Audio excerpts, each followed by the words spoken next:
I'm Thom Price. I'm the master shipwright on the refit of the Winnie Estelle.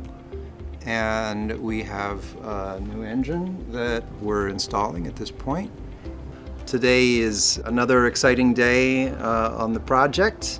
We are putting in the propeller shaft and the propeller and getting it connected to the engine.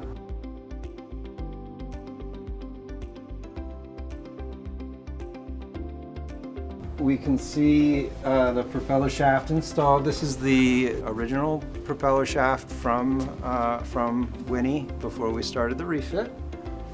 And we have a new propeller that has a new pitch to it because the new engine, the John Deere engine that we put in it, turns at a different speed. And so this is the right pitch for Winnie. So here we are at the other end of the propeller shaft. So it comes out the shaft log into a bladder gland that keeps the seawater out, but still allows the shaft to spin.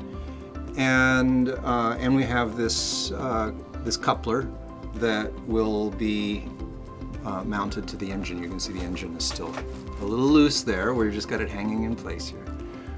But the next step is to get the engine perfectly aligned with the coupler and build the engine mounts to hold the engine in place firmly to the keel.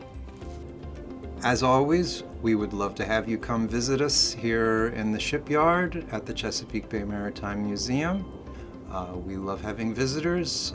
Hopefully by the time you get here, we will have the engine mounts installed, so you'll be able to see those.